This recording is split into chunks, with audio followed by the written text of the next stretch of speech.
Nosotros compramos un gimnasio chiquitico y le dijimos al dueño del local, oiga, yo quiero que este gimnasio de 400 metros se convierta en uno de 2000. Y él nos decía, pero ustedes están locos. Si este gimnasio de 400 metros está quebrado y no funciona, ¿ustedes cómo lo van a llenar? Nosotros abrimos un 10 de agosto y el 31 de agosto teníamos 2.500 personas inscritas. Nosotros fuimos, hicimos todo lo que te enseñan en la universidad, un modelo financiero con escenario pesimista, escenario normal, escenario optimista, con la rentabilidad, con todas las cosas, y nosotros fuimos a 15 bancos y los 15 bancos nos dijeron que no. Tú no abres una franquicia porque te quedas sin plata, porque eso significa que es que tú necesitas un inversionista para trabajar en lo tuyo. Tú abres una franquicia porque tú quieres tener una expansión geográfica, nacional o internacional mucho más rápida. Cuando un emprendedor sabe que empezar a expandirse bajo el modelo de franquicias tiene sentido.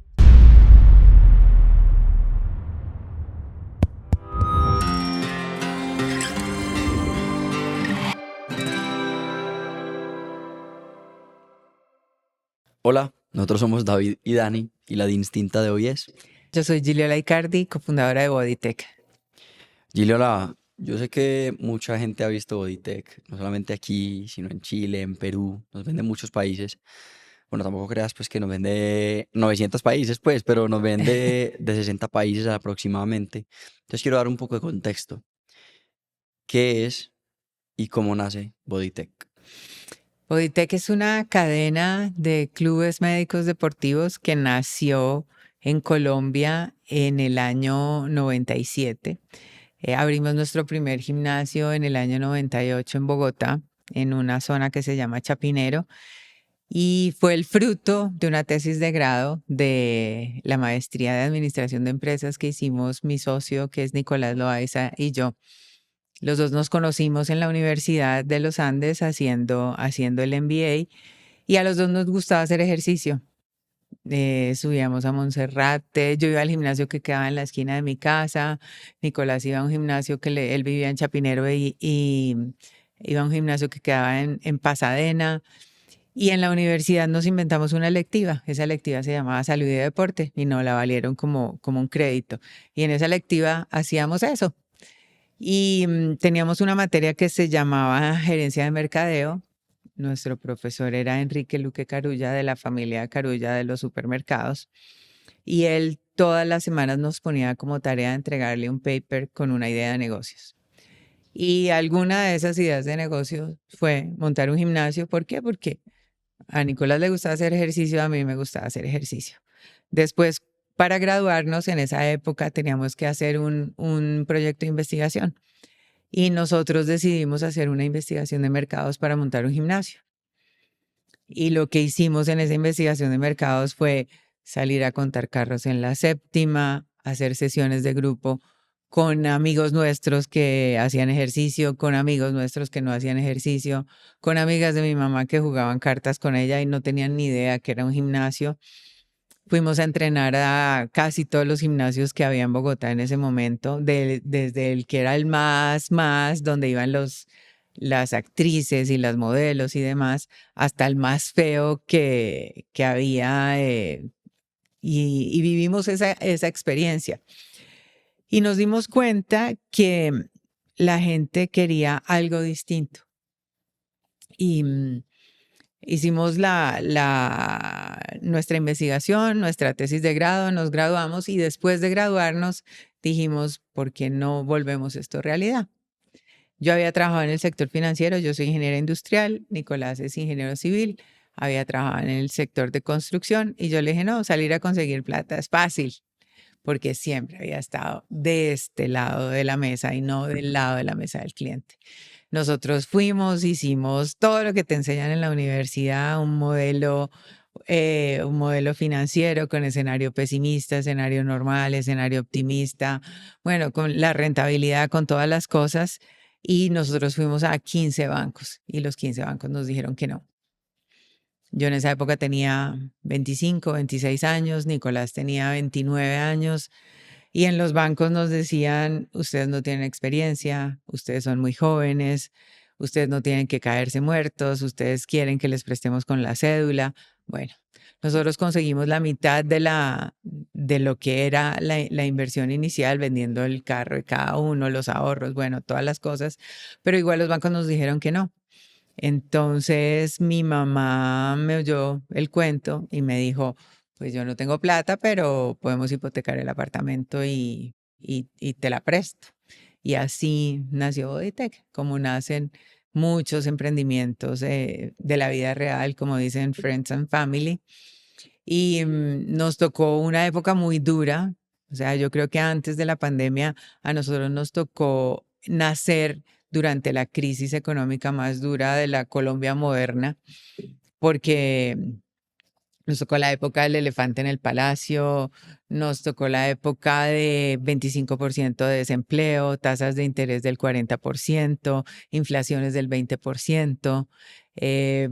Teníamos más o menos 80% de, eh, ¿cómo se dice? Cero formalidad, o sea, 80% de formalidad, solo el 25% del empleo era formal en ese momento. Entonces nos tocaron cosas muy, muy complejas y nacimos en épocas complejas. Entonces yo creo que eso nos ha enseñado a sobrevivir durante estos 28 años que llevamos en nuestra historia.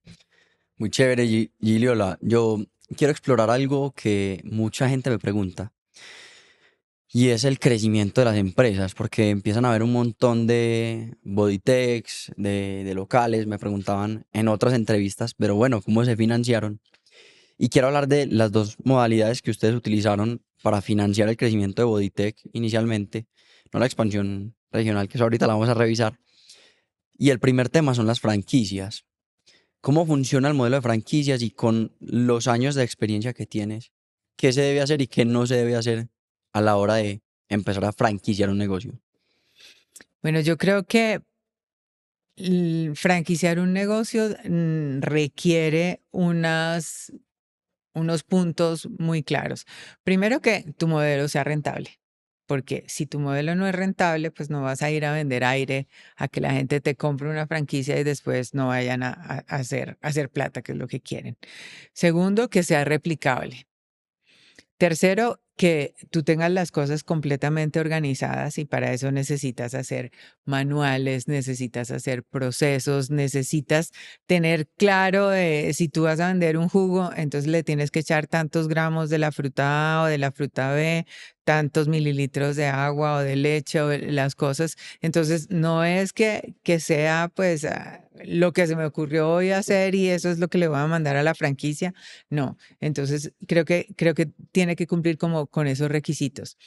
También pienso yo que las franquicias funcionan mucho mejor cuando la inversión es más baja, porque en el caso nuestro, por ejemplo, nosotros después de hacer nuestro segundo gimnasio ya habíamos como copado nuestra capacidad de endeudamiento, pues porque después que abrimos ya todos los bancos nos dijeron, venga, le presto y cómo funcionan las cosas, pues porque se dieron cuenta que nosotros habíamos superado todos esos mitos que tenían acerca de ese negocio y ya pues fue más fácil conseguir créditos. Pero llegó, o sea, llegó el momento en que nosotros dijimos, quiero seguir creciendo, pero no tengo cómo hacerlo. Entonces empezamos a buscar como terceros que quisieran invertir con nosotros.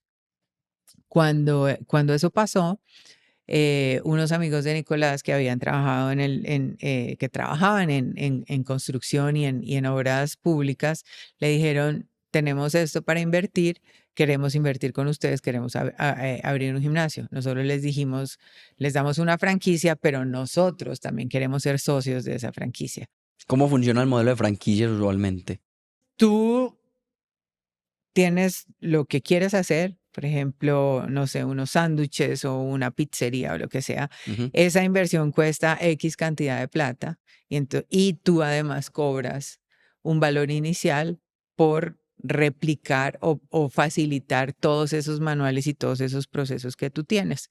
Además, mensualmente te tienen que pagar unas regalías y esas regalías son por el uso de tu marca y también Si tú vas a hacer el marketing general de toda la marca, entonces pues también esas franquicias tienen que participar por ese mercadeo. O sea, tiene que hacer como un fee de servicio de Sí, mercadeo. Ya, ok. exactamente. Y dependiendo de la industria, pues esas tarifas van, o sea, por ejemplo, no sé, Planet Fitness cobra el 8% del valor de las regalías y cobra un fee inicial como de $200,000 por tener la marca. Y Planet Fitness pues es la cadena de gimnasios más grande que hay en el mundo, tiene más o menos 2.500 gimnasios y de esos 2.500 solamente 200 son de ellos y todos los demás son franquiciados. Entonces, la franquicia te da una capacidad de crecimiento muy rápida de atomizar. Nosotros comenzamos con el esquema de franquicias y después, cuando queríamos seguir creciendo, ese modelo desapareció en Colombia y después cuando entramos a Chile, pues Chile ya tenía ese esquema de franquicias que es el que nosotros tenemos hoy en día. Pero en el caso nuestro, como la inversión es tan alta, estamos hablando de $1,000,000 para abrir un gimnasio, para abrir un Body Tech, entonces pues es complejo conseguir ¿Quién meta un millón de quien meta dólares en un la millón de franquicia? dólares para hacer una franquicia. Mientras que cuando tú tienes un negocio más pequeño, pues es mucho más fácil. Pero también del otro lado tienes unos pros, como el crecimiento, como la facilidad, como esas cosas, pero también tienes unos contras, y es que tú dejas en manos de un tercero tu marca. Y te puede pasar de todo. O sea, yo conozco el caso de una franquicia de sándwiches que tienen X jamón, X vegetales, X panes, y esos franquiciados, al no tener un control exhaustivo, pues van y compran el jamón a la plaza de mercado, la fruta a la plaza de mercado y no con el proveedor establecido. Entonces los cortes no son los mismos, el sabor no es el mismo. Entonces es complejo. Es complejo y tú necesitas un control permanente sobre tus franquiciados. ¿Y cómo seleccionar un buen franquiciado? O sea, como tú dices, eso es cederle pues como no el control, pero la imagen de la marca a otra persona que puede hacer y deshacer. Tú particularmente, cómo sabes en quién confiar o cómo sabías en quién confiar para ceder ese derecho a que abran una franquicia con Bodytech? Eso yo creo que es el fit que tú tienes con la persona. Tú tienes que tener unas características específicas que diga, yo quiero que sea una persona natural, o no, no quiero que sea una persona natural, quiero que sea una persona jurídica, o quiero que sea su única fuente de ingresos, o no quiero que sea su única fuente de ingresos. Yo creo que aquí la historia nos ha mostrado muchos booms de franquicias, de negocios de franquicias chiquitos de alimentos, sobre todo cuando tú ves los de los jugos, que fue una explosión y yo creo que ganaron plata los dueños de la marca que cobraban 50, 100 millones de pesos, pero esa gente no hizo plata y a los 6 meses todos esos estaban cerrando.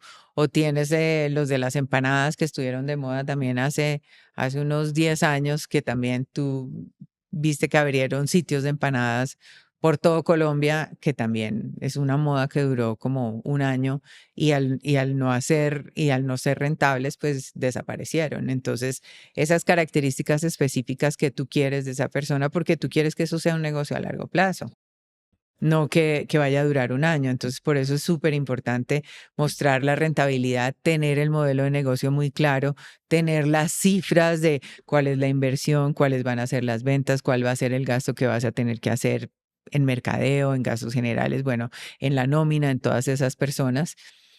Cuáles son los sitios a los que quieres ir, porque también puedes llegar a pensar que si no tienes claro como esa georreferenciación de lo que necesitas, puedes canibalizar tú mismo a esos franquiciados. En el caso nuestro, por ejemplo, en Chile, nosotros, que en Chile nos llamamos Sportlife, nosotros como Sportlife solamente estamos en Santiago y las franquicias están en todas las provincias y en las ciudades fuera de Santiago. Entonces tenemos franquiciados en el norte, en el sur, bueno, en otras ciudades distintas para no canibalizar ese mercado que puede ser complicado. También tienes que tener unas reglas del juego muy claras. ¿Cómo cuáles? el comportamiento, las reacciones. Cuando yo estuve, yo viví en Perú porque yo fui a abrir la operación de Perú. Allá una cadena de pizzas muy grande en el mundo tuvo que cerrar porque le salió una cucaracha en un domicilio de una pizza y no le prestaron la atención que fuera y pues el Estado selló todas esas pizzerías Ah, y además pues al franquiciado le quitaron la franquicia, pero la marca, una marca internacional muy conocida, fue un golpe reputacional muy, muy duro. Entonces, esos son como los pros y los contras. Pero por el otro lado, tienes franquicias. En el caso del fitness, hay una franquicia española que se llama Brooklyn Boxing, que tiene 250 estudios en Europa y ahora está entrando a Latinoamérica. Y es un estudio súper bien montado porque ellos te entregan el software y el hardware para que la máquina te cuente cuántos punch diste, cuál fue la fuerza, bueno, fueron muy cosas. Entonces es una franquicia muy, muy bien montada que necesita ese control, pues para que la máquina funcione y te diga exactamente lo que estás haciendo. siempre nos ha sorprendido este dato. El 73% de quienes disfrutan de nuestro contenido no están suscritos a nuestro canal de YouTube ni nos siguen en plataformas de podcast como Spotify o Apple Podcasts. Así que, si quieres ayudarnos a seguir trayéndote el mejor contenido semana tras semana, la forma más sencilla y gratuita de hacerlo es suscribiéndote a nuestro canal de YouTube o siguiéndonos en la plataforma donde nos escuchas. Muchas gracias, significa mucho para nosotros. Y ustedes como, no sé, como casa matriz en cierto sentido, como la marca y la organización como tal, cuando tienen franquiciados, asesoran a esos franquiciados. O sea, ellos tienen la puerta abierta para llegar como a cierta consultoría con ustedes cuando tienen dudas sobre qué hacer y cómo hacerlo. Claro, y en el caso nuestro, por ejemplo, nosotros manejamos las ventas corporativas. Entonces, nosotros como casa matriz somos los que salimos a vender a compañías.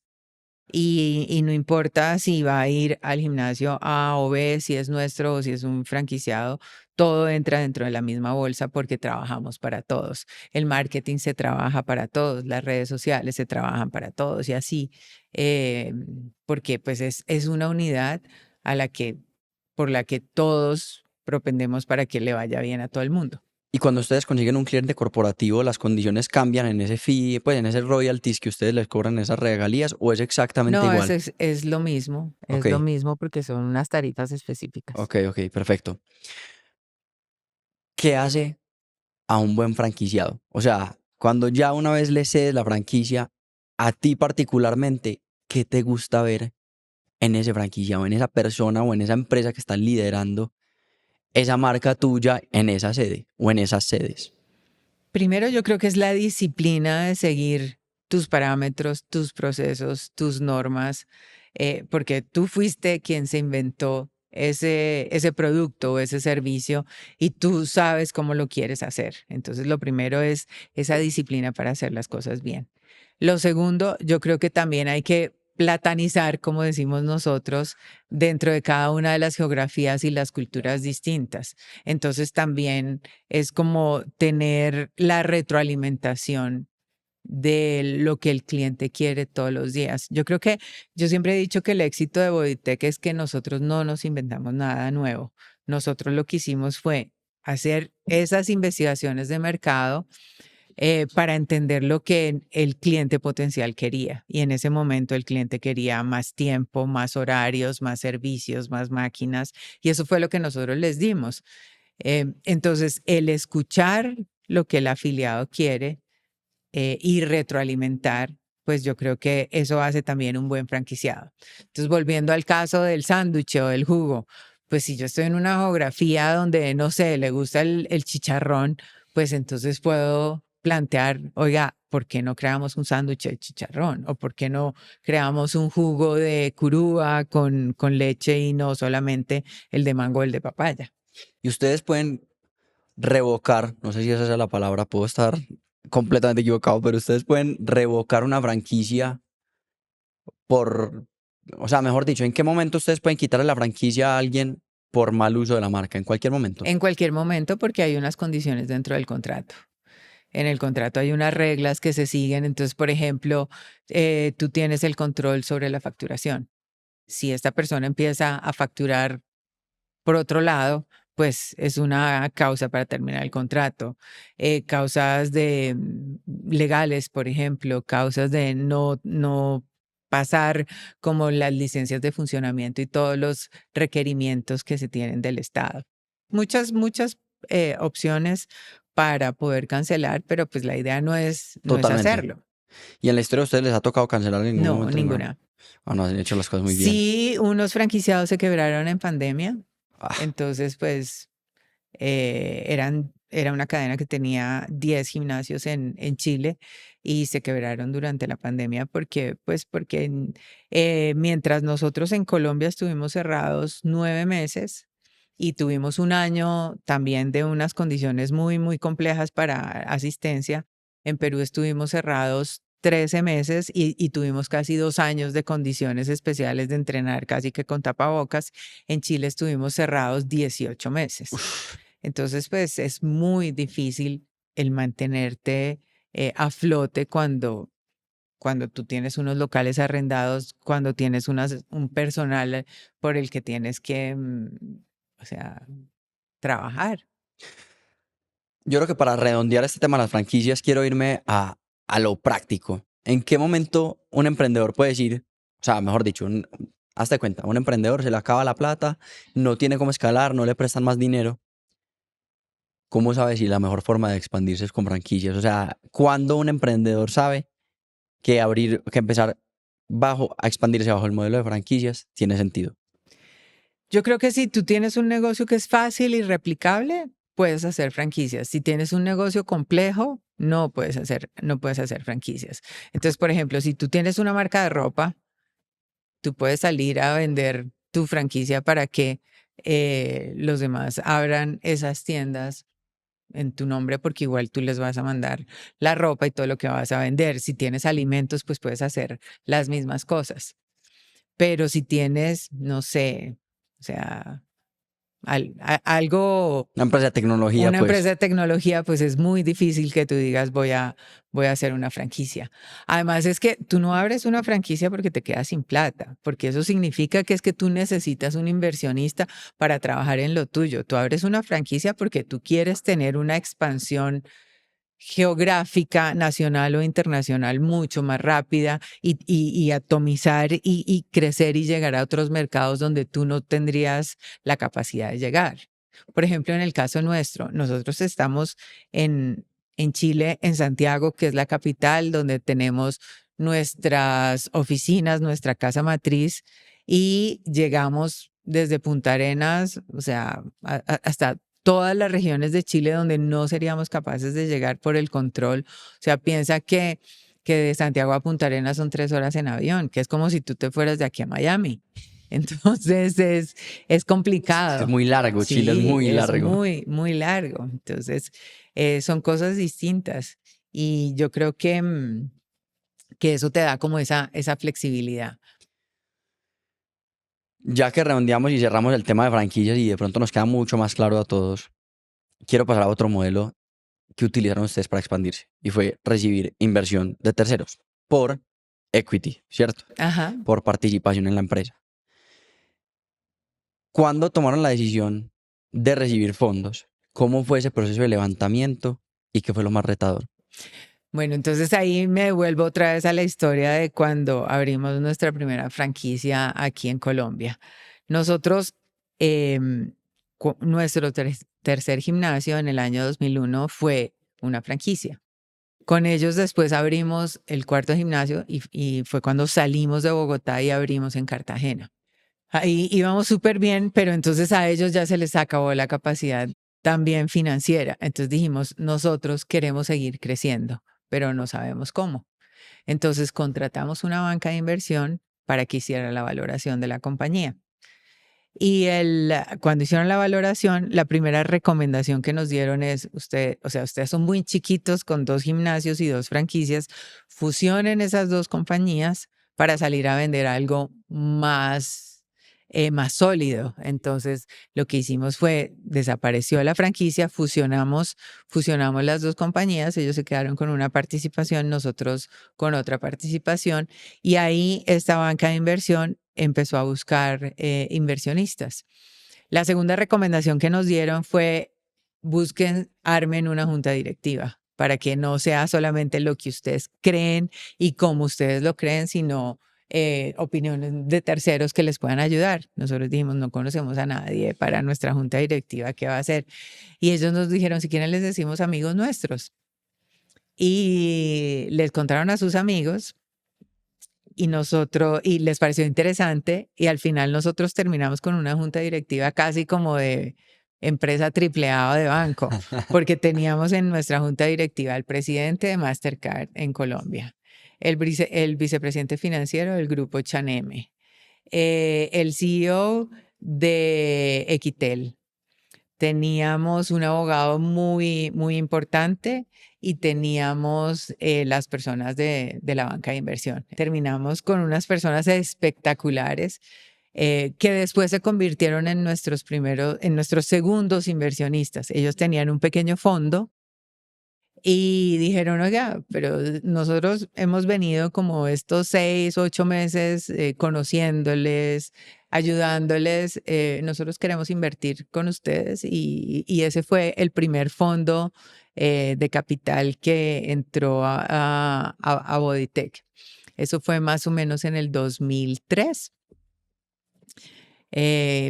¿Y cuánto necesitaban en ese momento y cuál era como la meta? No, mira, que a nosotros nos pasaron varias cosas. Cuando nosotros íbamos a abrir, el dólar estaba a 1.000 pesos en el 97 y nos tocó una devaluación que el dólar pasó a 1.300 pesos. O sea, un poco lo que nos ha pasado en estos 2 últimos años. Tuvimos 30% de devaluación en un mes. Y entonces eso encareció toda nuestra inversión.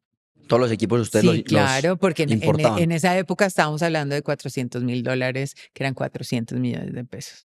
Hoy estamos hablando que la inversión para un Bodytech es de $1 millón, que son 4.500 millones de pesos, mal contados.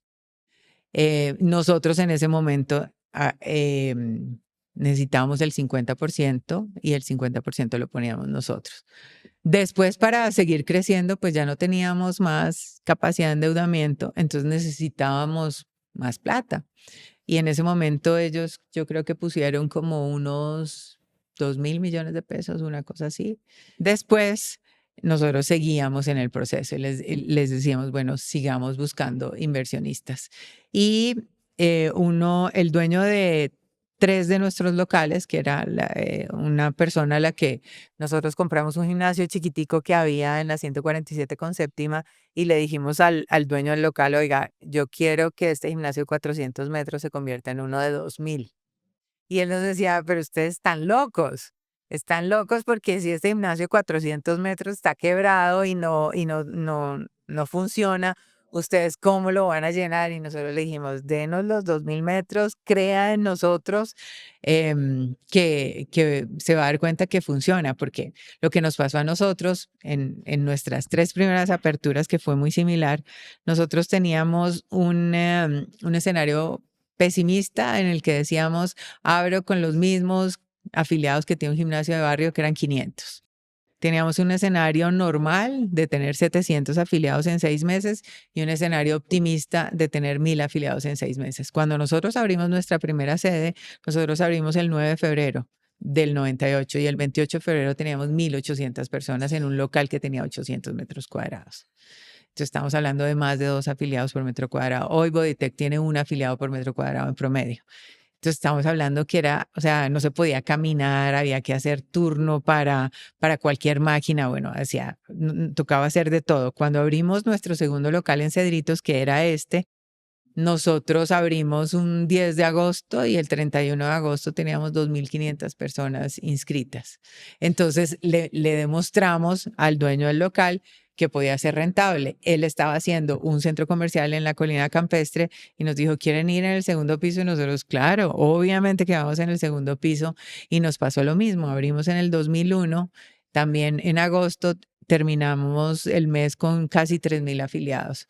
Entonces, él se dio cuenta de eso y en su siguiente centro comercial, que era más un edificio que un strip mall, que era un centro como de salud y belleza, ahí estábamos nosotros y también nos pasó lo mismo. Eso fue nuestra sede de Chico, que fue como nuestro flagship el que dio a conocer un poco más la marca en todos los sectores. Y también tuvimos 2.500 personas en el primer mes. Entonces, él nos dijo, oiga, yo sé que ustedes están buscando inversionista, écheme el cuento y yo invierto. Y él entró también a participar de Bodytech. Y nosotros seguíamos en ese proceso. En ese momento teníamos como 10, 12 gimnasios. Y tal vez para ustedes que son súper, súper jóvenes, es extraño decir, a Colombia no llegaban inversionistas extranjeros, el tema de seguridad, el tema de muchas cosas era muy, muy complejo. Pero en el año 2007, nosotros más o menos desde el 2006 empezamos a través de la banca de inversión, nos consiguió un fondo de capital privado que había venido de Estados Unidos, que había hecho su primera inversión en una compañía de compra de cartera acá que se llama Refinancia. O sea, en ese momento solamente habían recibido de ángeles, digamos, ángeles Ajá, inversionistas y pequeños fondos de exactamente, acá. Ok, sí, sí. perfecto. Y entonces, cuando entró CEAFA Colombia, que es un fondo de private equity, nosotros fuimos la segunda compañía en Colombia en recibir un fondo de capital privado extranjero. O sea, no estamos hablando que no éramos ni el Éxito, ni Bancolombia, ni nada de esas cosas, sino una compañía normal. La primera fue Refinancia, la segunda fuimos nosotros, que fue en el año 2007. Pero duramos más o menos un año en la negociación de todas las condiciones de los fondos, porque los fondos llegan con su Biblia de esto es lo que quiero y tú tienes que contratar un súper abogado que empiece a leer cláusula por cláusula para que tú puedas entender qué es lo que te están pidiendo y a qué te vas a comprometer. Totalmente. Te van a clavar, te van a clavar. Sí, sí, sí. Entonces, A, B, C, D, E, F, o sea, y empiezas a oír términos que jamás en la vida habías oído, que no habías aprendido en la universidad. Y entonces que el drag along, que el tag along, que el piggyback, que el clawback. Y nosotros, pero ¿esto qué es? Esto yo no lo vi en la universidad. Enséñeme eso qué significa. Pero sí tienes que tener una claridad impresionante de a todo lo que te vas a comprometer a firmar. Como dicen por ahí, la universidad de la calle. Ajá. Quiero hablar de los dos matices, el lado positivo y el lado no tan bueno. Empecemos por el lado bueno. ¿Cómo cambió Bodytech? Tan pronto recibió fondos de capital privado. ¿Qué fue lo bueno de recibir ese partner para expandirse? Bueno, yo creo que nosotros hemos contado con la fortuna de tener unos fondos que han sido espectaculares con nosotros y nosotros, yo creo que lo único que podemos tener es agradecimiento de estos socios que han entrado y salido de la compañía durante todos estos años. O sea, ¿y por qué nos fue bien? Porque nosotros fuimos súper piquis, súper complejos de a quién queríamos recibir. ¿Por qué? Porque nosotros, o sea, recibimos muchas ofertas a las que les dijimos que no, porque no nos gustaba la persona, porque no nos gustaba el negocio en el que estaban, porque querían comprar mayoría y nosotros no queríamos vender mayoría. Por muchas cosas le dijimos que no a muchas personas. Y escogimos, en este caso escogimos a CEAF, que fue el primero, y después con Teca Capital el segundo, después con el Catterton el tercero, con Catalyst el cuarto. Entonces, creo que nos dimos la oportunidad de escoger lo que nosotros queríamos y esos socios estratégicos que nos dieran más que plata, porque es que plata te puede venir a ofrecer cualquiera, pero ese socio que te pueda ayudar a hacer cosas distintas es otra cosa. Entonces, ¿qué cosas buenas nos pasaron? O sea, hicimos cambios en la gobernabilidad de la compañía. Entonces tienes que tener muchas cosas claras. Cuando un fondo de capital privado invierte contigo, pues hace una debida diligencia y en esa debida diligencia, pues salen todas las cosas buenas y todas las contingencias que tú puedas tener. Entonces, que un tercero te diga, mira, estas son tus contingencias y tienes que trabajar en estas cosas, pues es buenísimo porque te están como mantenimiento preventivo, digo yo. Entonces, nosotros, por ejemplo, en esa época, nuestros entrenadores de clases grupales eran por honorarios, pues porque era lo normal y era lo que se usaba. Nos dijeron, es una contingencia. Y desde ese momento en Bodytech, el 100% de las personas que trabajan con nosotros tienen contrato laboral. Desde que nosotros comenzamos la compañía, todos nuestros empleados han sido completamente legales, pero se usaba que una persona que viene y te da 1 hora o 2 horas, pues tenían horarios.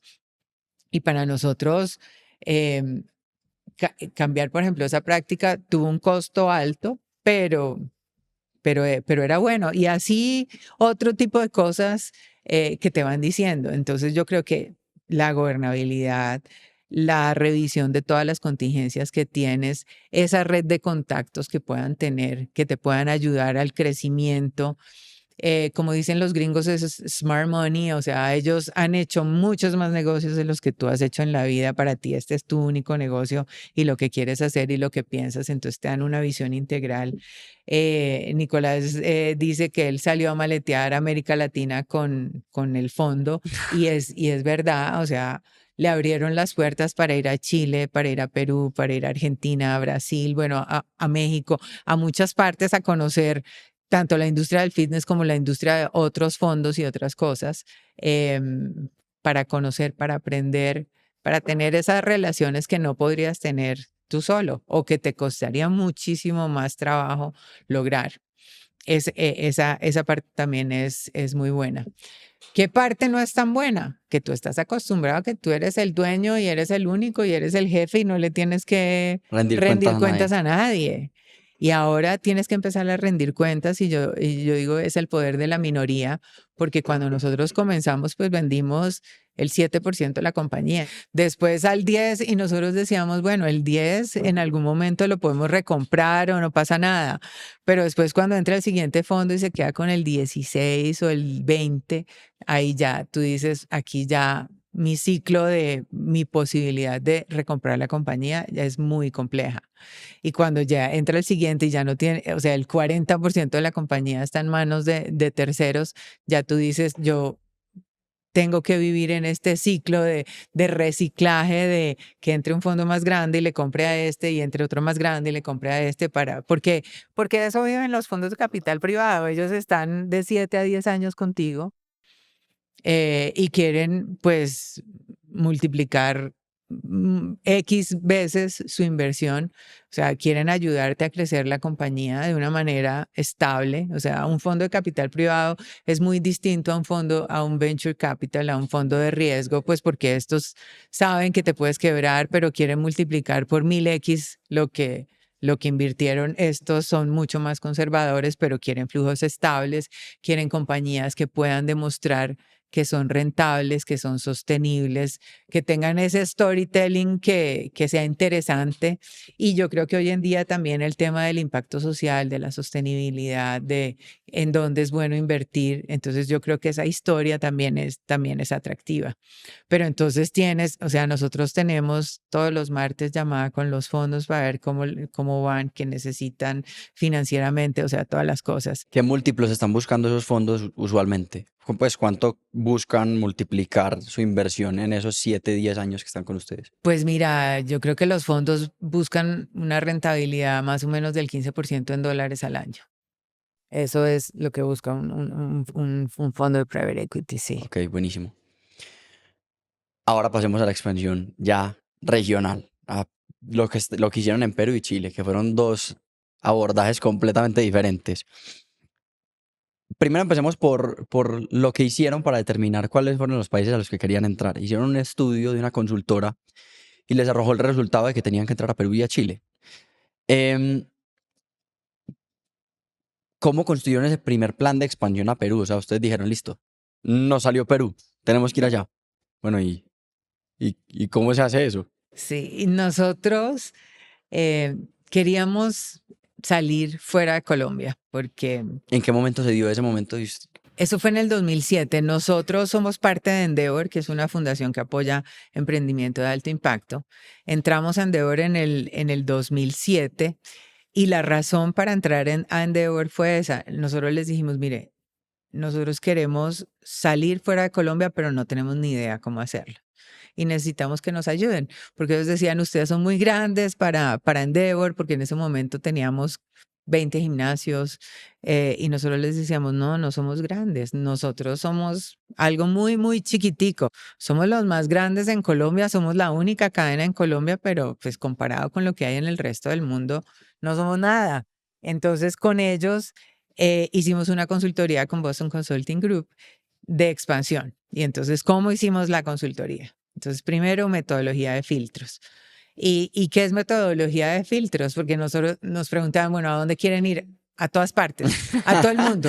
Decían, no, a ver, defínanse, ¿ustedes se quieren ir para China? No, no, pues para China no nos queremos ir. ¿Se quieren ir para Europa? No. Entonces, acótenlo. Entonces dijimos, listo, nos queremos ir a América. Entonces, listo. Primer filtro, América. Entonces, y empezamos a mirar, bueno, ¿cuántos países hay en América? En América. O sea, y empezamos, si te empiezas a contar todas las islas y todas las cosas que hay, pues hay como, no sé, 35 países o más en América. Entonces dijimos, bueno, empecemos a descartar. Entonces empecemos a filtrar por número de habitantes. Y nos decían, mire, ustedes en Colombia, ¿cómo están? Y nosotros dijimos, nosotros en Colombia empezamos en Bogotá. Por una coyuntura de una oportunidad nos fuimos a Cartagena, pero después fuimos a Medellín, a Cali, Barranquilla. Entonces dijimos, en ese momento estábamos en ciudades de más de 1 millón de habitantes. Entonces dijimos, vámonos a países que tengan más de 1 millón de habitantes. Y eso te pasó de los 35 países como a 10. Entonces ya ese primer filtro quedó listo. Después dijimos, bueno, queremos inglés, francés, portugués, español. Entonces dijimos, bueno, queremos español y dejamos portugués como por no sacar a Brasil, pero sacamos Estados Unidos porque dijimos es otra cosa. Además, súper competido, me imagino. Sí, entonces dijimos, no nos queremos ir a Estados Unidos, entonces dijimos español y portugués y eso ya nos bajó también. Nos sacó Estados Unidos, nos sacó Canadá, bueno, todas las cosas. Y empezamos a mirar cuántos de esos países tenían ciudades de más de 1 millón de habitantes, de esos que nos quedaban. Y así empezamos a hacer filtros y filtros, que si necesitamos visa para ir o no, que cuánto era el vuelo para ir hasta allá, que cuánto costaba, que si había carreras como aquí en Colombia de educación física, cultura física, medicina deportiva, para ver si íbamos a encontrar personal para contratar, si existían cadenas de la competencia y así empezamos a hacer yo creo que ese aprendizaje que nos dio la consultoría con BCG fue empiece a filtrar y yo creo que es un aprendizaje para cualquier persona que está emprendiendo. Porque yo me acuerdo cuando nosotros comenzamos, a nosotros nos ofrecían un local de 1.000 metros, lo íbamos a ver, de 5.000 lo íbamos a ver, de 300 lo íbamos a ver. Y me acuerdo que estas personas que fueron nuestros miembros de junta iniciales nos decían, ¿y usted para qué pierde el tiempo yendo a ver un local de 200 metros si ahí no va a abrir un Bodytech? ¿O para qué pierde el tiempo yendo a Caparrapí si usted apenas va en ciudades grandes? Entonces, de verdad que haga el cuadrito de a dónde quiere ir. Y eso nos dio foco de decir, oiga, yo voy a ir a Bogotá, Medellín, Cali, Barranquilla, cuando esté aquí, entonces ya me voy para Bucaramanga, para Cúcuta, cuando cubra eso y así. Y llegamos hasta ciudades de 400.000 habitantes y es un aprendizaje que tuvimos porque abrimos Palmira, Tuluá, Neiva, Ibagué y resulta que no son tan rentables como las otras más grandes. Entonces dijimos de aquí para abajo ya no, o sea, no podemos bajar. Por eso yo soy de Ocaña, entonces me dicen, tengo un local en Ocaña y yo con todo el dolor del mundo no puedo ir a Ocaña porque Ocaña tiene 100.000 habitantes y para nosotros no es rentable una ciudad de menos de 500.000.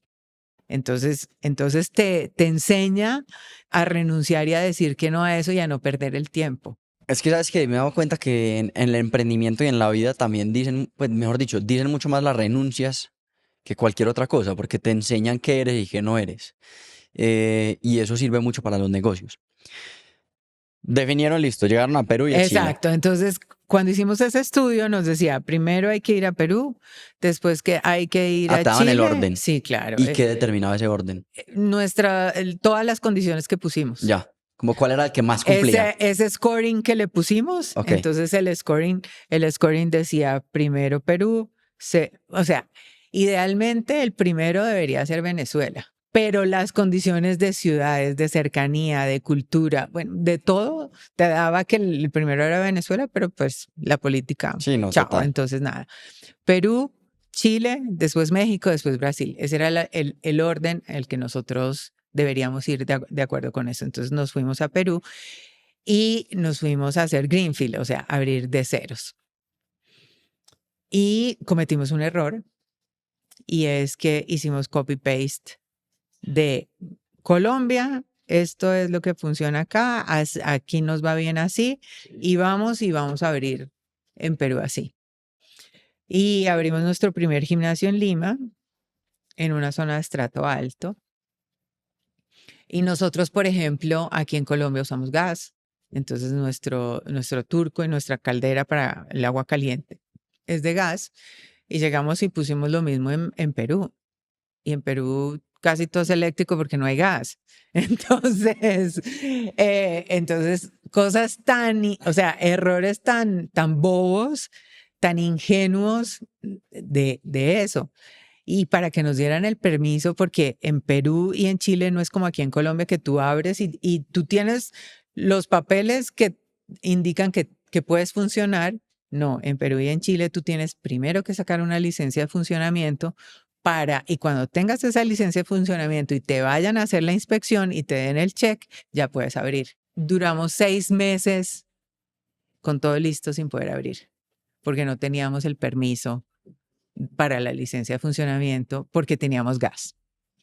Y así, por ejemplo, en Colombia nosotros teníamos 4 duchas en los baños de mujeres, 4 duchas en los baños de hombres, porque el colombiano no se baña en baños públicos. Sí, no es común. No es común que se bañe. En Perú y en Chile es impresionante, o sea, todo el mundo se baña. Entonces, con 4 duchas, las colas para bañarse eran impresionantes. Entonces, ese fue otro de los errores que cometimos. Entonces, como te digo, ingenuamente hicimos copy-paste y nos equivocamos en muchas cosas. Hubo otra cosa en la que tal vez se equivocaron, que me pareció un error muy chévere. Pues obviamente en el momento no iba a haber sido chévere, pero me pareció bacano porque ilustra mucho, uno, lo que es la esencia del emprendedor y dos, lo que se debe y lo que no se debe hacer. Y es que cuando abrieron Perú, ustedes enviaron a una persona para que abriera que no era necesariamente emprendedor. Y bueno, mejor dicho, el emprendedor se ve a leguas, tiene este drive, digamos, si no sabe cómo hacer las cosas, se las inventa, mueve cielo y tierra, y eso no les pasó con esta persona. Y de hecho te tocó irte a ti a Perú a abrir el mercado. ¿Cómo fue diferente cuando llegaste a Perú? ¿Cómo fue diferente la experiencia de abrir esos primeros gimnasios en Colombia a abrir Perú? Mira, yo me fui para Perú. En teoría me iba por 6 meses porque quería conseguir un gerente local para manejar la operación y terminé quedándome 4 años. ¿Por qué? Porque eso fue en el 2011. Pues nosotros ya llevábamos 13, 14 años de operación acá y ya aquí todo funcionaba. Nosotros cuando abrimos Perú mandamos a nuestro gerente de operaciones y a nuestro gerente de aperturas, que ya habían hecho como 20 aperturas y que se sabían todo de arriba abajo y creímos que ellos eran el de mercadeo, el jurídico, el contable, el que barría, el que trapeaba, que era lo que nosotros habíamos hecho en el momento de abrir. Y resulta que ellos eran súper corporativos, entonces nos equivocamos en eso. Y nosotros íbamos a Perú como cada 2 meses, 3 meses, y yo le decía a Nicolás, esto no está funcionando, porque usted no se viene y les ayuda a ellos 3 meses. Y él me decía, usted, ¿por qué no se viene usted? Y después, oiga, la siguiente, oiga, Nicolás, ¿usted por qué no se viene una semana al mes y los ayuda? Y él me decía, ¿y usted por qué no se viene? Hasta que al fin yo dije, listo, me voy a ir. Y le dije a mi marido, ¿me acompañas? Mi marido tiene un negocio de finca raíz, entonces pues él lo Lo podía podía hacer. hacer y mi hija tenía 3 años, entonces pues también era muy fácil. Entonces yo dije, nos vamos por 6 meses y nos vamos por 6 meses a Perú.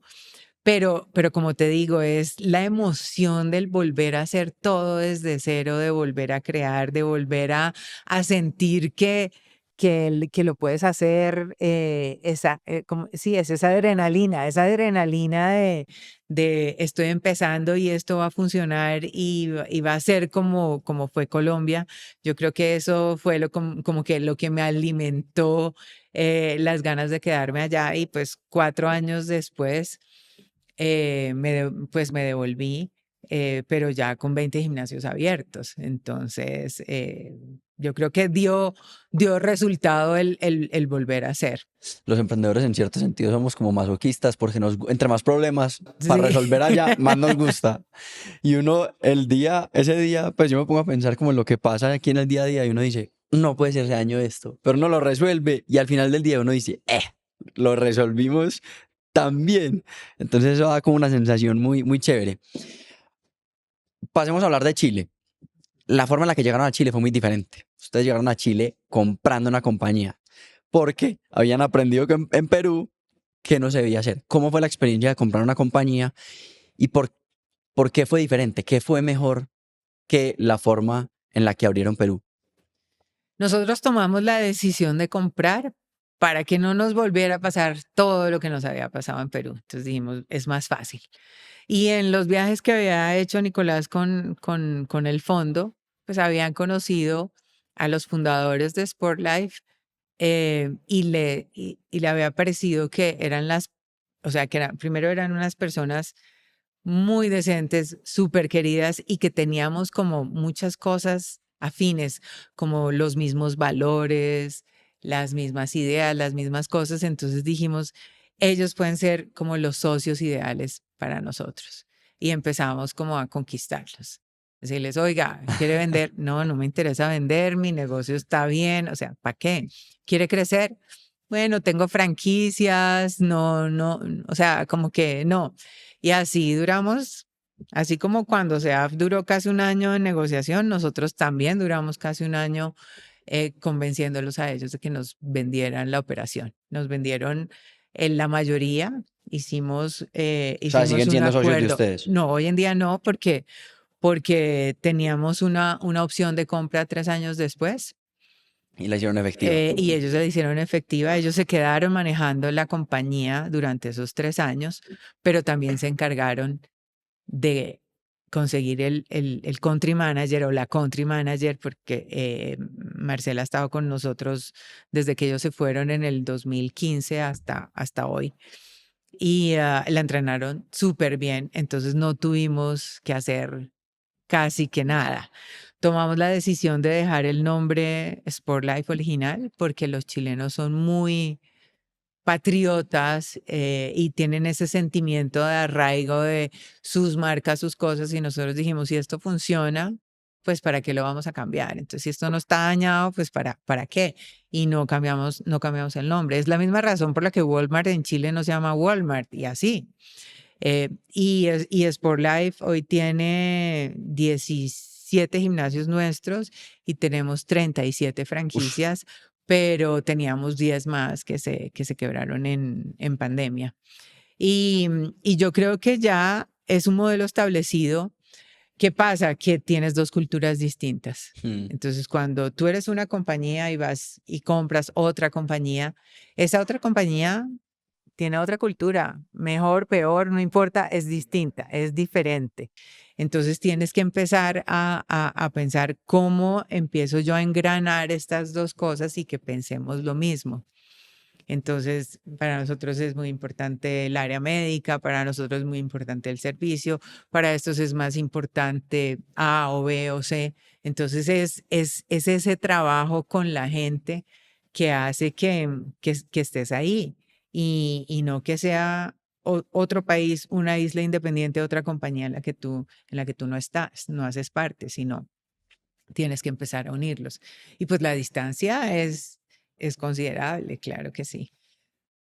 ¿Y qué fue lo más retador de casar esas dos culturas? O sea, de entender muy bien cómo funcionaba la cultura de Sportlife en ese momento. O sea, ¿qué fue necesario cambiar o impregnar de la cultura Sportlife que ustedes tenían y les parecía importante?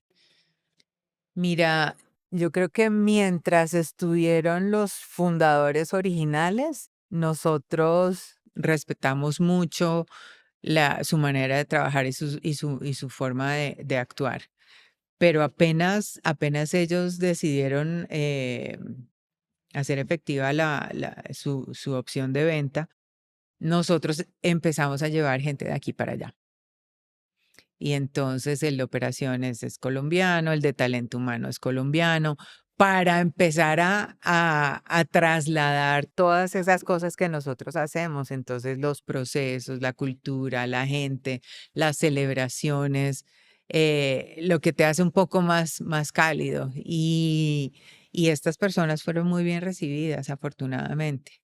Entonces yo creo que eso es lo que funcionó y Chile ha sido una operación rentable desde el momento en que la compramos hasta hoy, o sea, siempre ha Maravilloso. funcionado. Entonces, creo que en ese caso nos fue muy, muy bien, a diferencia de Perú.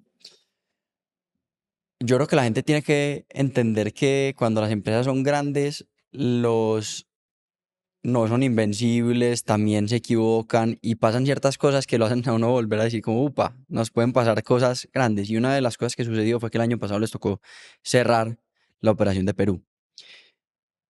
¿Por qué decidieron cerrarla? Uno. Y dos, ¿cuáles fueron las lecciones más importantes que te llevaste tú como emprendedora de esa experiencia? Para poder contestarte esas preguntas, yo creo que me tengo que devolver al 2020 y a la pandemia. ¿Por qué? Porque esta industria a nivel mundial cerró el 30% de operaciones. ¿Por qué? Porque el tiempo en que estuviste cerrado, por las condiciones que te pusieron después los gobiernos, porque a la gente le dio miedo volver durante casi 2 años. Por todas estas cosas que pasaron, fue una industria muy, muy golpeada en todas partes, no solamente acá. Entonces nosotros aquí en Colombia, eh, no solamente en Colombia, en los 3 países, todos nuestros locales son alquilados. Entonces, si a ti te cierran, pues, ¿de dónde vas a sacar plata para pagar esto? Y es muy distinto a cualquier otra operación de, no sé, un supermercado, un almacén, que se te bajaron las ventas al 60 o el 70%, lo que sea. No, aquí pasas de vender el 100% a vender cero. Uf, Y una compañía, digo yo, financieramente sana, tiene caja para 3 meses de operación, pero no tiene caja para mantener una operación un año y medio cerrado. Entonces, para nosotros fue muy, muy complejo, fueron tiempos muy difíciles. 9 meses en Colombia cerrados, 13 meses en Perú cerrados, 18 meses en Chile cerrados. En Colombia y en Chile logramos con casi el 100% de nuestros arrendadores llegar a acuerdos donde o no nos cobraban el arriendo mientras estuviéramos cerrados, pues porque tenemos una relación a muy largo plazo, o nos cobraban solamente un porcentaje de las ventas. Y es por eso que en Chile solo cerramos un gimnasio y aquí en Colombia cerramos 3 o 4 más o menos, donde los arrendadores dijeron, no, no le perdono ni un mes, entonces váyase. Entonces, pues cerramos. A diferencia de Chile y Colombia, en Perú nosotros teníamos 25 gimnasios y nos tocó cerrar 15, uf. porque esos 15 arrendadores no quisieron llegar a un acuerdo con nosotros y querían que les pagáramos todo y no teníamos cómo.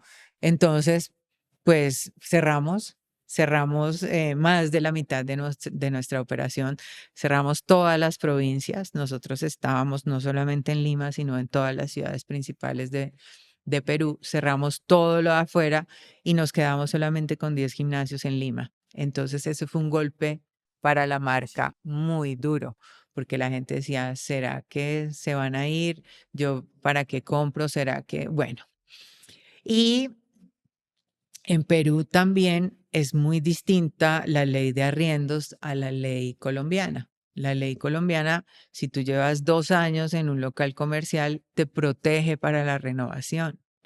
En Perú no, en Perú tú no tienes ninguna protección. Entonces, la política que tienen algunos arrendadores es que cuando se te va a vencer tu contrato, van a tu competencia a ofrecerle el local para ver cuánto te ofrecen y así decirte, oiga, o me da esto o se va.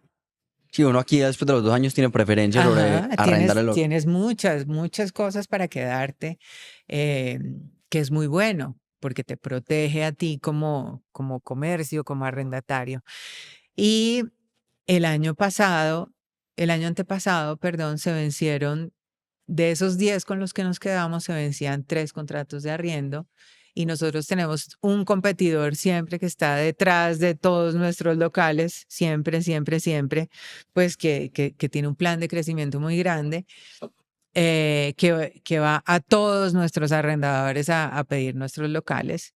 Y en estos 3 nos dijeron: "Hasta luego, que estés muy bien, tu contrato se vence el 31 de diciembre". Entonces, de los 10 que teníamos en el 2023, cerramos 3 al 31 de diciembre. Entonces, empiezas enero y de 10 que tenías, tienes 7, y entonces esa bola de las dudas y la incertidumbre de los afiliados, dicen: "No, van a cerrar, ¿yo para qué compro, para qué pago?".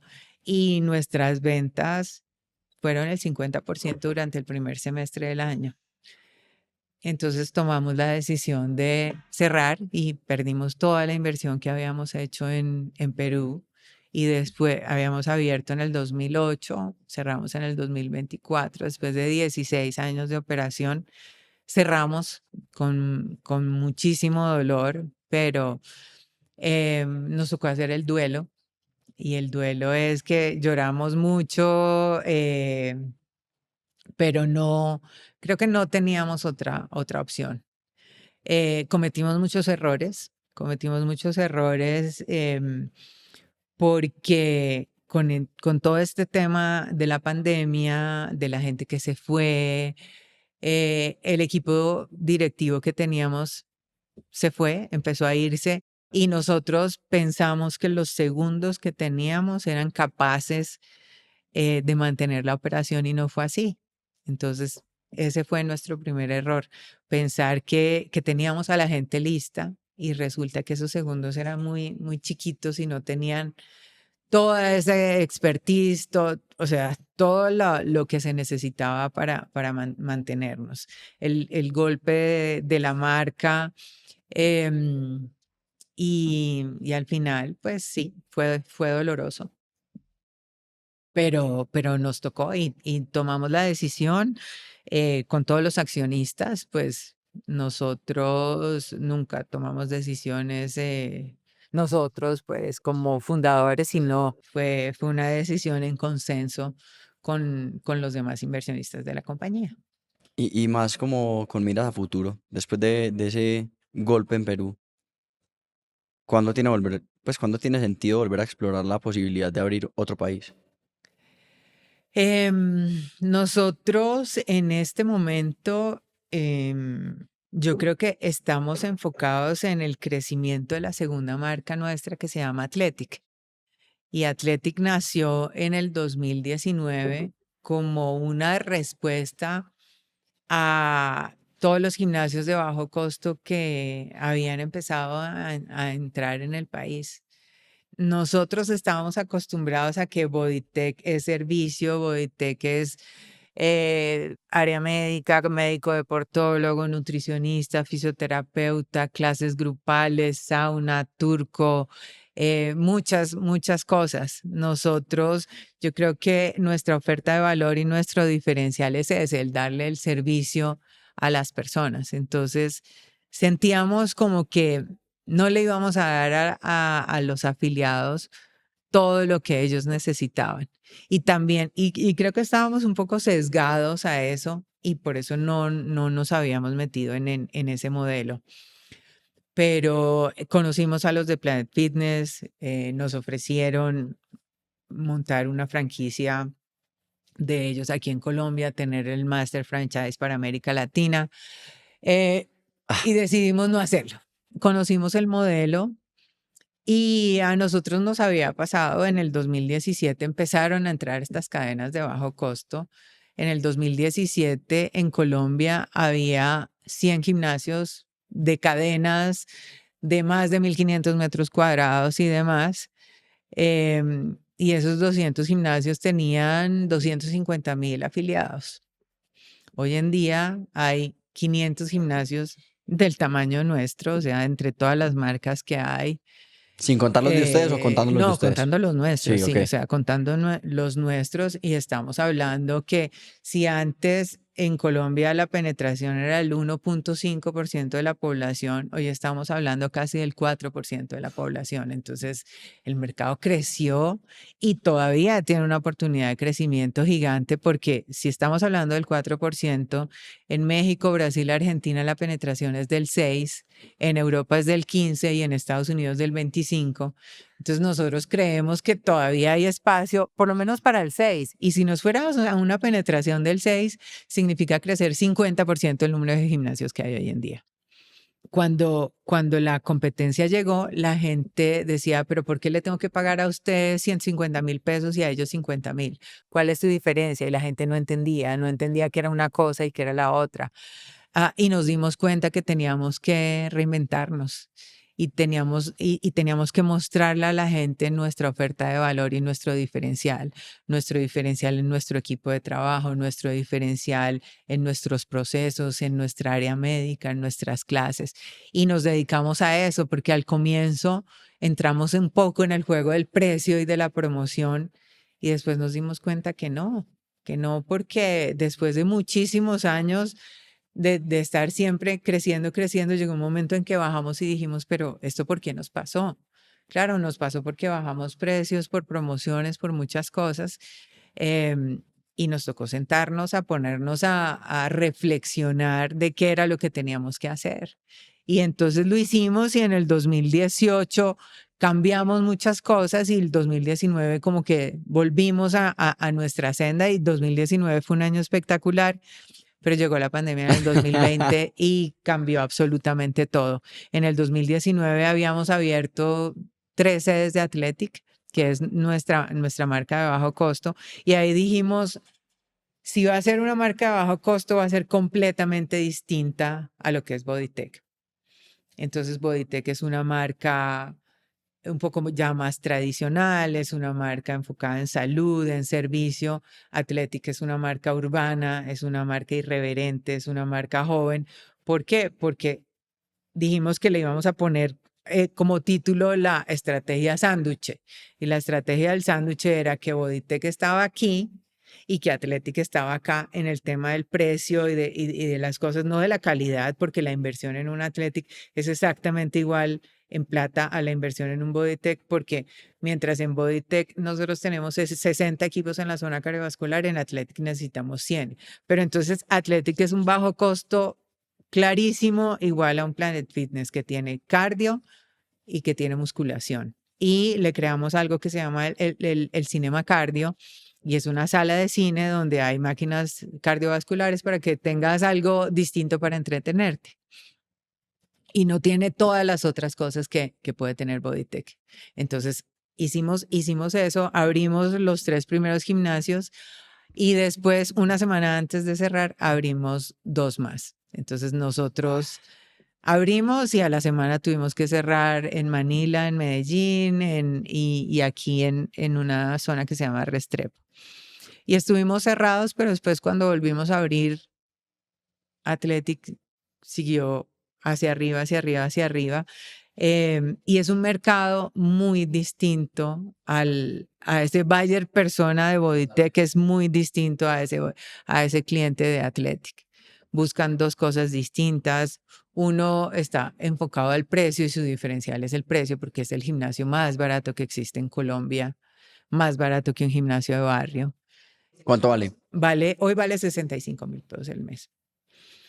Y seguimos el mismo modelo de Planet Fitness, que ya era un modelo probado. Entonces somos los más baratos del mercado, los siguientes valen 89, y Bodytech vale, según la categoría, el más barato vale 130.000 pesos y el más caro vale 250.000 pesos. Entonces somos los más baratos del mercado, necesitamos volumen y somos los más grandes también. O sea, porque los otros gimnasios de bajo costo son formatos de 1.300 a 1.500 metros, mientras que los Athletic tienen 2.000 metros cuadrados. Estos otros Ush. gimnasios tienen 50 máquinas en cardio, nosotros tenemos 100. 50 máquinas en musculación, nosotros tenemos 100. Entonces, tenemos espacios gigantes abiertos para que no esté esa chichonera que pues, y filas para el baño, filas para la máquina, filas para todo. No, aquí tienes otras cosas que hacen ese diferencial. Y la operación sándwich era esa, que la gente entienda que si yo quiero algo súper bueno de calidad, de servicio, con gente top, me voy para Bodytech. Pero si quiero algo fresco, con las mejores máquinas y al mejor precio, me voy para Athletic. Y todo lo demás no tiene por qué existir, no tengo por qué ir allá. O sea, no tengo por qué ir a pagar 89.000 pesos cuando puedo pagar 65 por algo mejor. Giliola, mil gracias por toda la información que nos has dado en ese aspecto. Quiero hablar un poquito más de ti. Y es, tú empezaste y como nos contaste, tu mamá hipotecó la casa. Y entonces uno ya empieza con un costal de piedras a cargar para poder sacar adelante el negocio. Y hay una pregunta que yo me he hecho durante el tiempo que llevamos con el podcast, que llevamos ya casi un año. Y es si debería existir o no un plan B como emprendedor. Yo no sé. Yo no sé cuál es la respuesta. Seguramente tú vas a tener una muy personal, pero ¿tú crees que cuando uno es un emprendedor y se lanza a hacer una idea, uno debería tener un plan B? Yo creo que no. ¿Por qué? Porque yo no lo tenía. Así como creo que no hay emprendedores de medio tiempo. O sea, yo creo que tú te lanzas, si quieres algo, te lanzas con alma, corazón y vida o no te lanzas. Dejarla toda. Yo digo, esa gente, y lo respeto completamente, la gente que dice, yo sigo trabajando y por la noche le doy a mi emprendimiento y no duermo y mi vida se transforma en otra cosa, yo no creo en eso, yo creo en que tú das todo. Entonces, para nosotros no existía plan B. Para mí, Bodytech tenía que funcionar porque yo no podía dejar a mi mamá y a mi familia sin casa. Entonces, eso o funcionaba o funcionaba. Entonces, cuando tú no tienes un plan B, le das todo. Le das todo a eso por lo que estás soñando. Yo lo que diría, como diría Naval Ravikant, que es quemar las naves. Sí. Nada que hacer, ya no hay con qué devolverse, toca. Ya no hay nada, nos tocó darle en esto. Pero ya después cuando tú creces, tú sí necesitas un plan B y necesitas otras estrategias y otras cosas y necesitas empezar a pensar en ese worst case scenario de decir, ¿y si esto va mal, entonces qué pasa? ¿Y si no vendo esto, entonces qué hago? Y empezar a pensar en todo lo malo que podría pasar. A mí me dicen que yo pienso en cosas muy negativas y yo digo, no, porque es empezar a planear por escenarios. Entonces, si este escenario funciona, entonces pasa esto. Pero si pasa B o C o D, entonces ya estoy preparado para otras cosas que necesitaría hacer o que necesito pasar.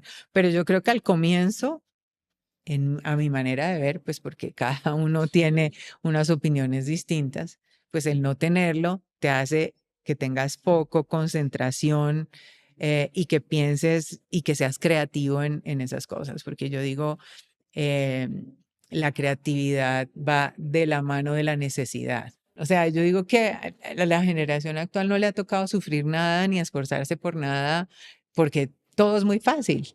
Hay una frase que me gusta mucho y es que, eh, uy, yo para las frases soy muy malo porque yo no, yo como que las tergiverso y las cambio, pero es como hombres em, fuertes crean momentos buenos crean hombres débiles crean momentos malos, una vaina así. O sea, momentos malos crean hombres fuertes crean momentos buenos crean hombres, digamos, débiles y es un ciclo así. Y yo creo que un mensaje también es que la vivan. Yo siempre le digo a las personas que me escriben y que me piden consejos que hay que vivirla. O sea, uno no puede ser emprendedor y no vivirla. O sea, uno puede decir, soy emprendedor y tengo salario y vivo bueno y me voy de paseo y me voy a fincas y no trabajo X días.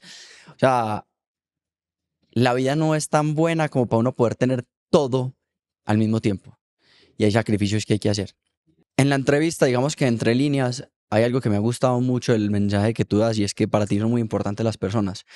Y las personas no solamente en tu equipo, sino con quién decides asociarte y crecer. O sea, hablabas de los fondos y si no te gustaba la persona, chao. En las franquicias, lo mismo. ¿Tú qué valoras en las personas?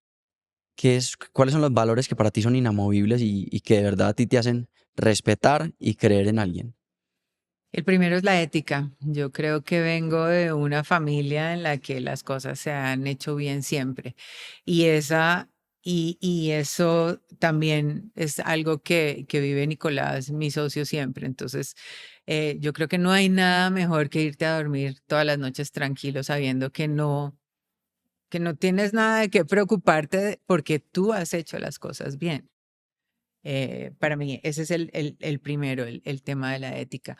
El segundo es la pasión, o sea, el querer hacer las cosas de verdad porque te gusta, porque eres bueno para eso, porque lo necesitas, o sea, ese tema, la pasión.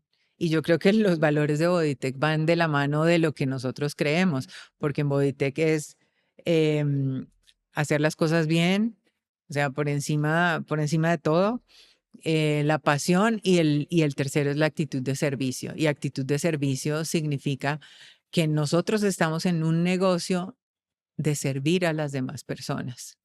Entonces, tienes que darte a las otras, querer ayudarlos. Entonces, eso se ve reflejado en lo que nosotros esperamos de la gente que sea nuestro socio, nuestro franquiciado, que también quiera ayudar a las personas, porque el propósito de Bodytech es transformar la vida de las personas a través del ejercicio. Y entonces, cuando tú le das a tu cliente eso, pues le das alegría, felicidad, le das salud, le generas endorfinas, que son las hormonas del éxito, de la felicidad, de la alegría. Transformas a esa persona, transformas su núcleo familiar, porque cuando yo estoy bien, las personas alrededor están bien. Entonces yo creo que vamos formando sociedad y vamos mejorando la vida nuestra, de nuestro entorno y así. Entonces yo digo, hoy nosotros tenemos 3.000 personas que trabajan en Bodytech con 3 personas de familia, o sea, estamos hablando de casi 10.000 personas que viven de Bodytech y tenemos casi 400.000 afiliados en los dos países. Le estamos tocando la vida a más de 1 millón de personas al día, todos los días, haciendo los mejores. Entonces buscamos que las personas sean eso. Porque a mí me preguntan, ¿por qué eres emprendedora? Y yo al comienzo era como tú decías ahora, mi motivación es que yo no quería trabajar para nadie. Yo pensaba que ser emprendedor me iba a poder ir de vacaciones todo el tiempo que quería, que iba a trabajar 3 días a la semana, que no iba a tener horario y que no iba a tener jefes. Y estoy completamente equivocada, o sea, 180 grados equivocada. ¿Por qué? Porque tengo 400.000 jefes que son todos mis afiliados. Trabajo todo el día, no me desconecto. Siempre estoy pendiente de mi negocio. Entonces, ¿Y duermes bien? duermo bien, sí, duermo bien. Pucha, me parece un superpoder la gente que sabe dormir bien. Duermo bien. Dejé de dormir 6 meses durante el proceso del cierre de Perú. Como te dije que fue complejo y el proceso del duelo hizo que no durmiera durante 6 meses, pero ya otra vez como que volví a la normalidad. Pero sí, este es un negocio de gente para gente. ¿Por qué? Porque cuando tú vendes un servicio es muy distinto a cuando tú vendes un producto. O sea, si a mí me dicen, ¿quién hizo este micrófono? No tengo ni idea, ni me importa. A mí me importa que el micrófono funcione y ya, que esté lindo, que no tenga rayitas la pintura, o sea, bien. Pero en Bodytech, si a mí la niña de la recepción no me saluda o el entrenador no me mira, o sea, yo no sé si es que llegó con hambre o si su hija está enferma o lo que sea que hace que esa persona cambie su actitud. Si a mí lo que me están vendiendo es eso, es un servicio y yo me tengo que sentir bien, entonces me importa 100% que la persona que me lo está dando esté bien y que sea parte del equipo en Bodytech. Por eso en Bodytech lo más importante son las personas. Es ese equipo de trabajo que está con nosotros. Y aquí la gente dice, yo no sé qué es lo que tiene Bodytech, que a uno le inyectan la sangre naranja y que es feliz. Y yo digo, porque es que somos felices porque somos personas que nacemos para servir y que estamos haciendo lo que nos gusta.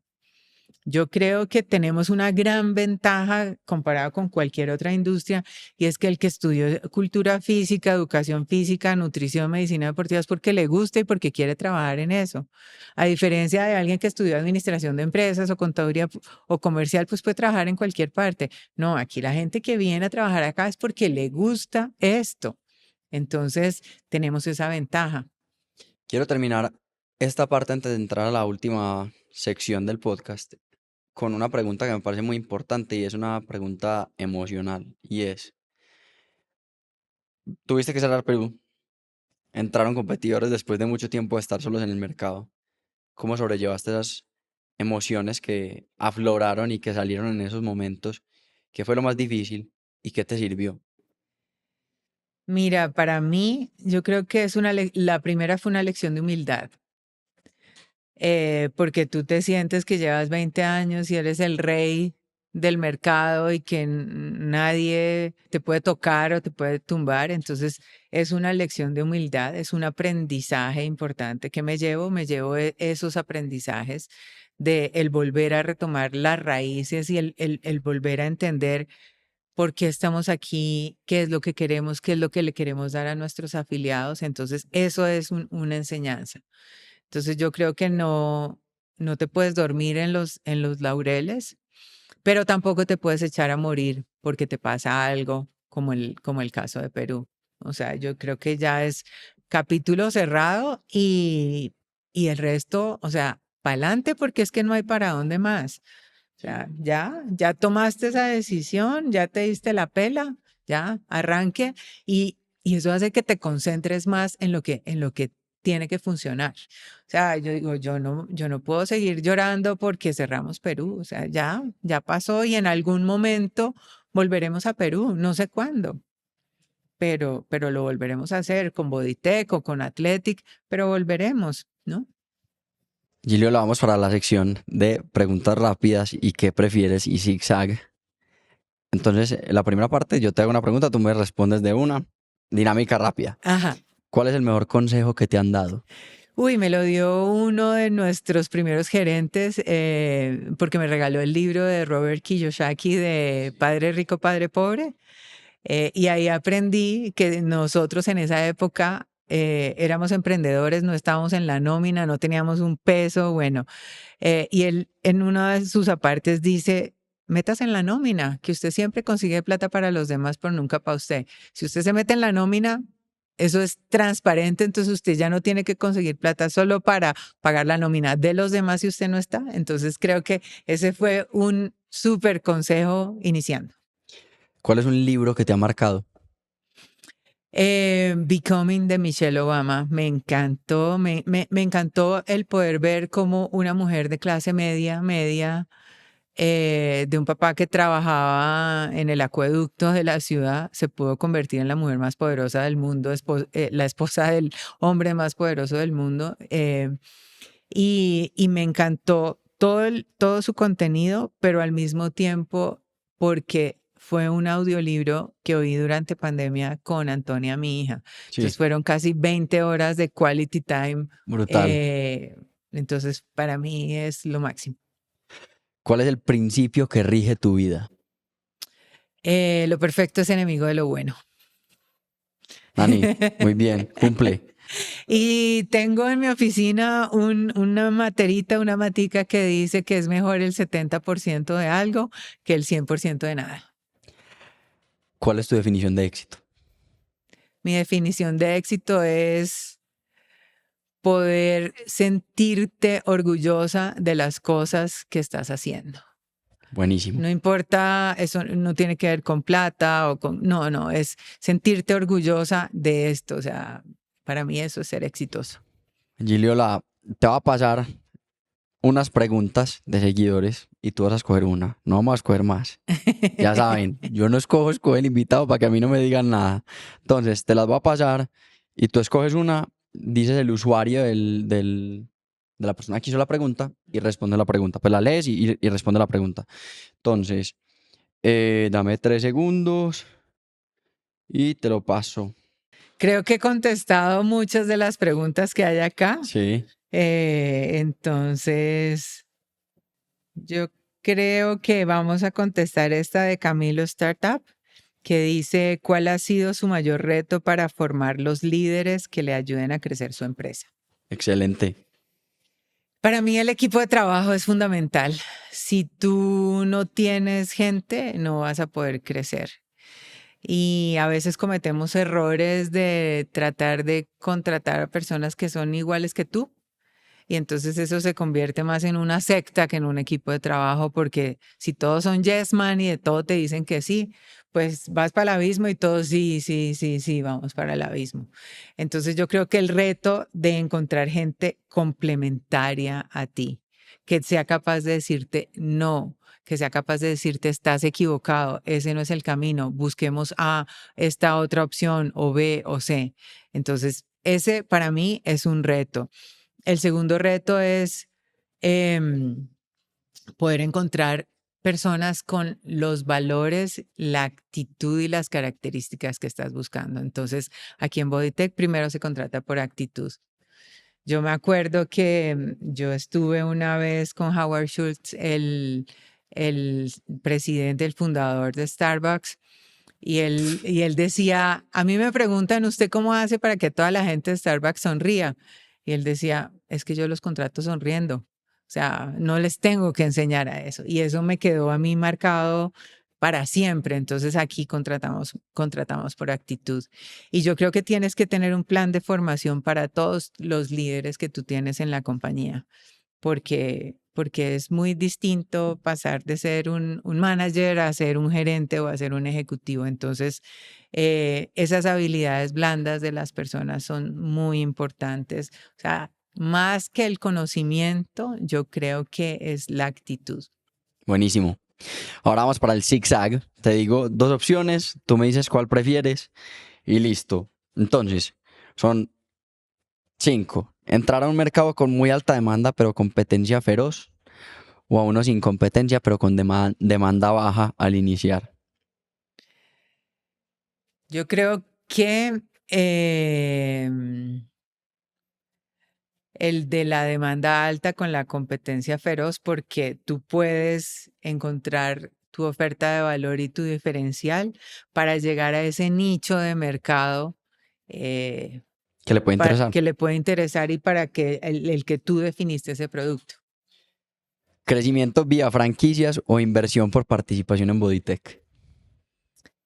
Para mí, inversión en Bodytech.